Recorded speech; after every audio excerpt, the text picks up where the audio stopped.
I do think it's an incredibly important issue, and the 36 hours of debate in the Seanad and the 99 amendments that were put at that stage really are an indication of the concerns that people have about many aspects of this bill.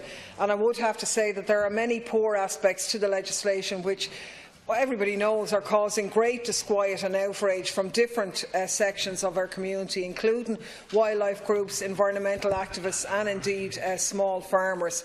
And there are subsequently a number of areas that the Government really has to reconsider in this regard. I think the Government's late-stage amendments on hedgerows is a particular concern, as it removes the oversight of local government and the Road Safety Authority to allow landowners to remove hedges based on their own unprofessional assessment. Now, when the bill was originally up for debate some months ago, we were able to attend a number of presentations from wildlife groups, including Birdwatch Ireland, the Federation of Irish Beekeepers Associations, the Hedge Laying Association of Ireland, the Irish Wildlife Trust, all of whom expressed very real concerns as to the potential knock-on effects of parts of this bill.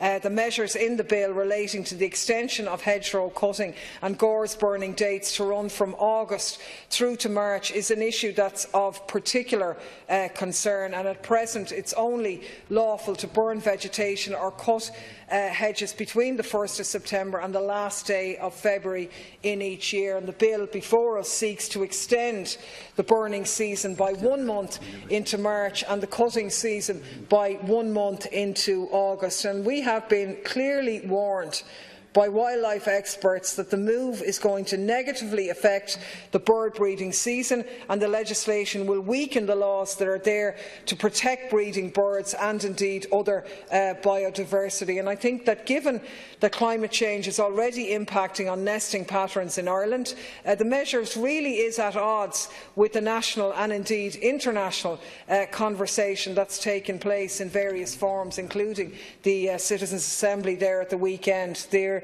is a more immediate danger in these measures for particular species that are already at risk. And we had the example highlighted already of the yellowhammer, which nests in hedgerows and still have chicks in nests at those times, where the numbers are already down in that species.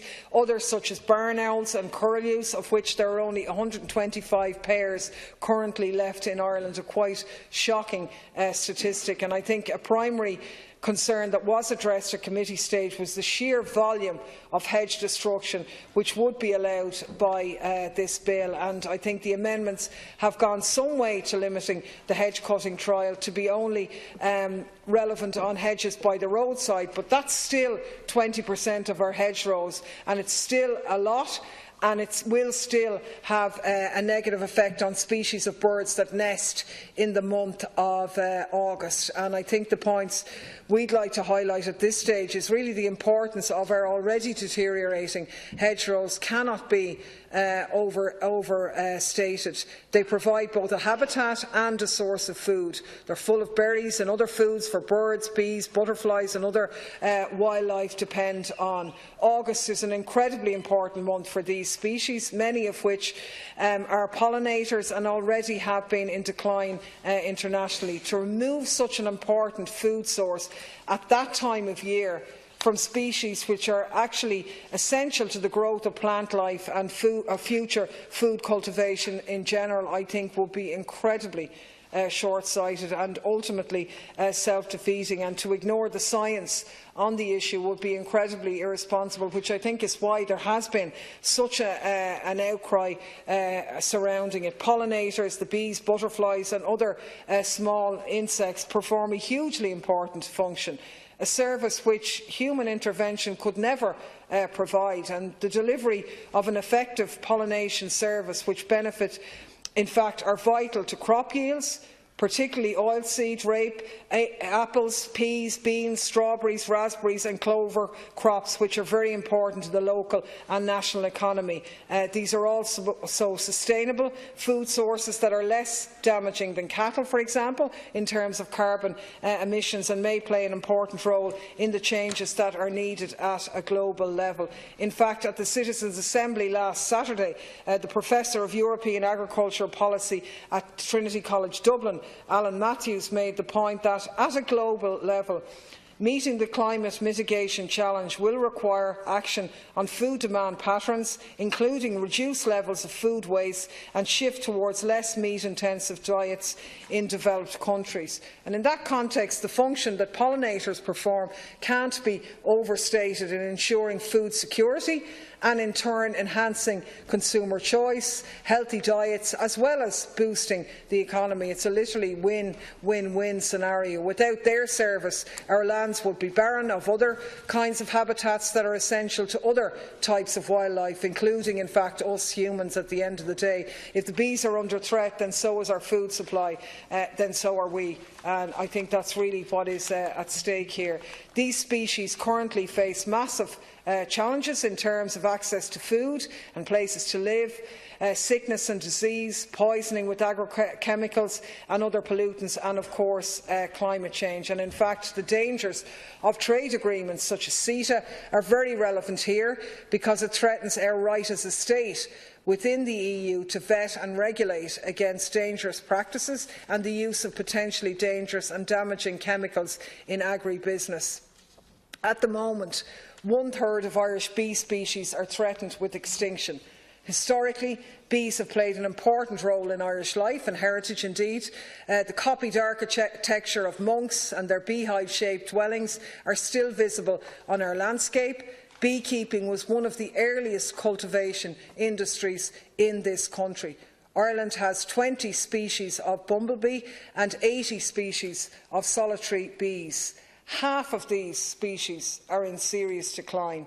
In 2011, the Irish Pollinator Initiative attempted to pool expertise in order to precisely tackle this decline and develop positive action.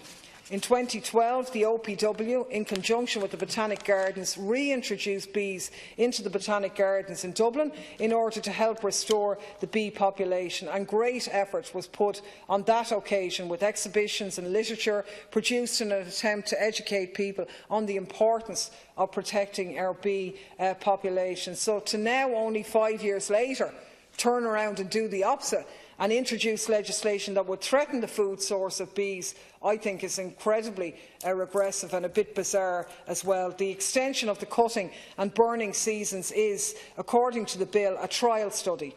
2 years are built into the legislation, which may be extended by a further 3 years by joint resolutions of both houses. The terms of the trial are not really that clear, to be honest, and in fact it's enough time to do significant damage anyway, so I don't think that's putting any protective measure in place. And you'd have to ask, what's the desired outcome? Like, why are we doing this? Because if it's road safety, which of course is a very important issue, then why are we suggesting legislation that would effectively hand control of that safety to individual landowners? It doesn't make sense. It's a blanket measure that, left open to self-regulation and self-interpretation, has the potential to be very damaging. And in fairness, I think contradictions were pointed out very clearly in terms of the lack of joined-up thinking by Senator Alice Mary Higgins in the Seanad, where she previously pointed out, in respect of the Common Agricultural Policy CAP, in which Ireland has clearly indicated that hedgerows constitute a large portion of our habitat maintenance and greening in order to qualify for the greening section of the CAP payment, which constitutes almost a third of the payment. The two departments now seem to be on different pages, because the Department of Agriculture, Food and the Marine, under the current GLOS scheme, lists extensively very specific measures that will be applied in respect of hedgerows. For example, the margin around each hedgerow, whether there's a bee box and which particular species is being supported and how. And this legislation is completely at odds with that scenario, and I think she pointed that out very effectively in the Shannon debate. In fact, this legislation would exempt hedge cutting from the list of offences under the Wildlife Act if a landowner themselves believes that the hedge is a threat to road safety, which they obviously are not qualified to do that. It shifts power away from the road authority to individual landowners, and allowing them to self-define their own exemptions for a cutting season, I think, makes a mockery of the purpose of having hedge cutting seasons in the first place. The road authority should be the only authority to cut outside of the cutting season. The other brief point I wanted to deal with, Cathaoirleach, was the issue of waterways, and we know that many small farmers are opposed to this bill as they see it as a clearing of the land and a furthering of an agenda of pushing them out to make way for big agriculture. It's a form of privatisation of the land, in which, much the same way as the section on canals is an attempt to fully privatise our waterways, and in doing so pushing the historic barge dwellers effectively off the water and out of their homes. For many, that choice of living was not simply a lifestyle choice, but was the only affordable option for them to own their own home. The bill intends to give new powers to Waterways Ireland to make changes and enforce bylaws in areas of its jurisdiction. It's proposed to extend the type of bylaws that Waterways Ireland can enforce, and tellingly, their obligation to maintain the natural and physical heritage of the waterways is not one of those bylaws. Surprise, surprise. So this has been drafted, I'd have to say, without a satisfactory consultation with the current canal users, and naturally they feel incredibly strongly that they've been left out of a process which has an incredibly serious impact on them. There's currently more than 200 permanent canal residents that have homes on our waterways, and the new powers being granted to Waterways Ireland officers in this legislation, in my opinion, are incredibly extreme. Now, I know the Minister agreed to increase the level of consultation with user groups and with local authorities on new or updated bylaws, extending the consultation period to 90 days, but in fact it should actually be ongoing consultation. I think, given the delay in having this debate, with the gap from when second stage started, this might be something that the Minister could maybe clarify later on. I mean, I've raised on numerous occasions with previous ministers to ensure that the rights of barge dwellers are protected, and to actually promote and facilitate houseboats as an alternative lifestyle choice, a potential amenity and tourist asset, as we see in areas like all over the Netherlands and so on. These people, residents on our waterways, have rights and shouldn't be subjected to an authority changing bylaws whenever it suits them, which will adversely affect their day-to-day living arrangements. I think that's far too draconian power to hand over. The bill gives powers to stop and inspect, including the boarding of boats and barges, exercising search warrants and issuing of on-the-spot fines. This is people's homes, their private domain, and I think that is excessive. They are giving them powers akin to powers that only are currently exercised by members of An Garda Síochána, and I think the Minister does need to clarify and explain why such powers will be given to Waterways Ireland. That would be unprecedented as far as I'm concerned. Section 7A of the bill allows for authorised officers to impose fines at their own discretion if they believe an offence has been committed, a fine which must be paid within 21 days with no option to appeal except in front of a judge. I think this is incredibly harsh, unwarranted amount of power. And, you know, we have to go back to where we were. Many people living on houseboats do so because it's all they can afford. They don't have the money for fines or legal proceedings. Why this agency would be given such punitive powers when other agencies don't have it, I don't understand, and I think that really does deserve an explanation.